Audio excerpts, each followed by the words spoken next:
Remember, the YouTube ads feed the ducks.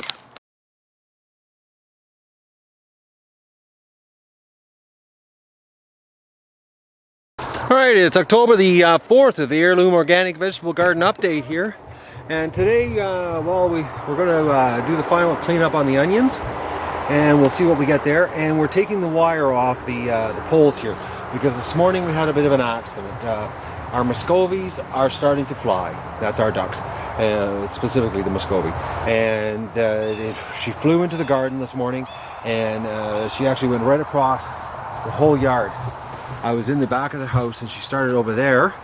She flew right across the whole yard and came in and pile drived right into the wire. So we have to get this taken down today so that they don't hurt themselves. And we're going to dig out our potatoes and harvest our 5 lonely spaghetti squash. And slim pickings on that. So I'll give you an update how it goes today. All right, I've got the staples taken out of the wire now so that we can take this off. Now if you look at this wire, this is a heavy page wire. We reuse the same wire over and over and over, so this stuff will probably last us 20, 30, 40 years. But I want to show you here, I normally would have pulled these plants, but I want to show you, I'm leaving these specific broccoli plants, the useless flowering broccoli that I will never plant again, because the bumblebees. We've got There's about 25 bumblebees right now. Let's see if I can zoom in with this high def camera. We can get the bumblebee action. Look at that. Focus. Where'd he go? Bumblebees. I got stung the other day. My hands on these things. Come on, bumblebees. There's lots of them in here. And they won't hold still. Actually, there's not a lot of food this time of year for bumblebees.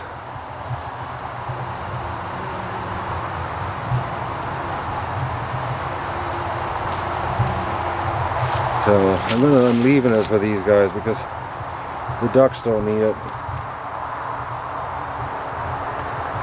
And the bumblebees are a necessity in a garden. There's a lot on here. If I can just get a good shot for you guys here, because the bumblebees are seriously feeding.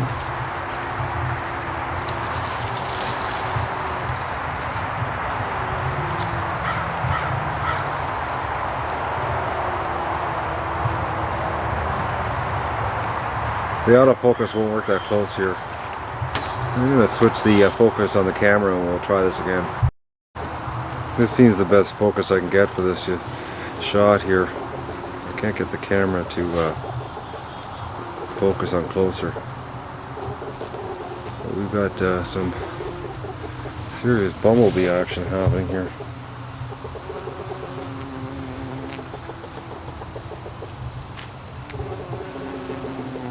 Lots of bumblebees. This, like I said, this whole plant is full of bumblebees.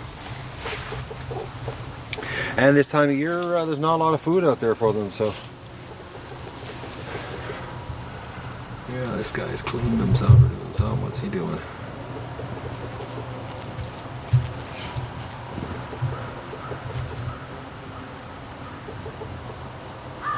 You can see this stuff all over his legs, the pollen, he's covered in it.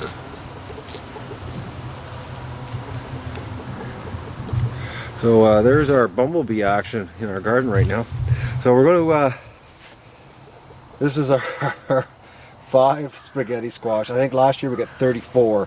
So I would call this not a good return on our investment on spaghetti squash. So that's bad. Anyways, so we're going to get the wire rolled up here. And then we're going to dig out some potatoes. All right, we're going to do a little bit of work on the Brussels sprouts, but I've got a problem here. And it's not the chickens. Something else is nibbling on my Brussels sprouts. I don't know what it is. Like this one here is, you can see it's there's something going on. I don't know what it is. Now, like I know, like over that plant there, the roosters have done him in. I know that for a fact. I got these roosters. They gotta go. The roosters are causing me problems now. They're beating the ducks up. the other roosters. So anyway, but look at this, like they're not even reaching. This is not roosters doing this. Something is eating my Brussels sprouts. And there is no sign of bugs anywhere, but look at the Brussels sprout action happening. Let's see if I can get down here and get a zoom in on you. Look at that. It's happening. We got Brussels sprouts. And they're appearing, all the plants. They're, no, it's not every plant's producing the same amount, but it's sure better than last year. And we've got Brussels sprouts happening. So I'm going to trim off some more branches today, just a little bit. Just to get them going. Look at that. Brussels sprouts. So the Brussels sprouts, it's working. Oh, there, look at this one. Ooh, this one's real nice. Look at that. That one is going to be gorgeous when it fully develops. So we've got and this one here. Look at this. It's happening. Brussels sprouts. So we're going to trim some branches off today again, do some more trimming, and we're going to keep an eye on them.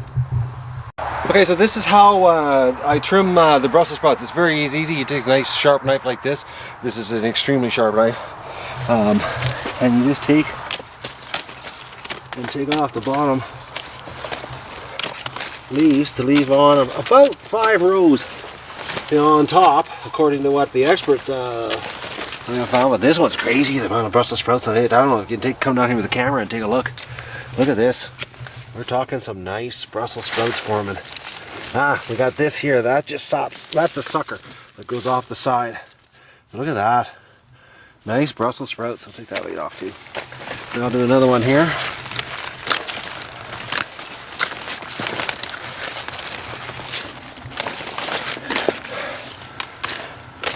And instead of snapping them off, it's better to cut them, so it's a clean cut, less stress on the plant.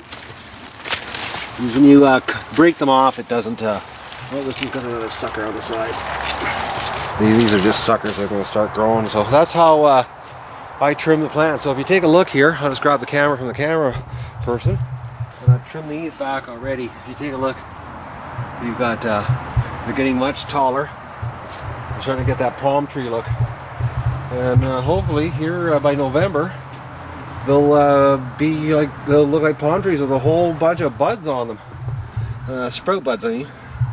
And that's how we do them. Like, look at this. Like, now that I've trimmed these back, look at this plant.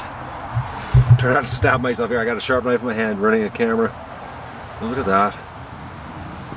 That's forming real nice. Some of these are an inch across. So it's this is how we do our Brussels sprouts. Well, I do them this year, and it's working this year. Considering the last 3 years it didn't work, so that's a great improvement. Okay, I'm digging out the potatoes now, and Cindy discovered we have a resident mother big toad here. Look at the size of this guy.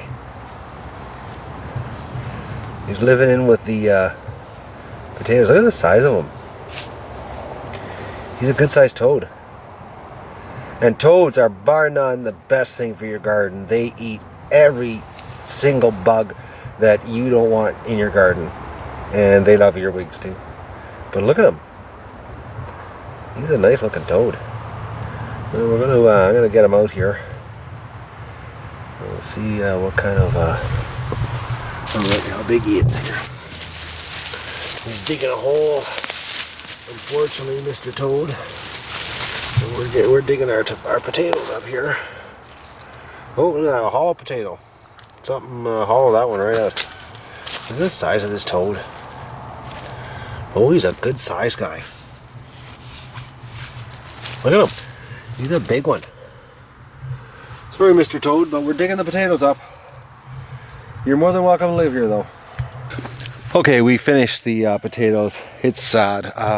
A lot of potato rot where there were just hollow potatoes in the ground. So this is what we got. Now, 2 years ago, we planted tomatoes, our potatoes, our first year, 2011.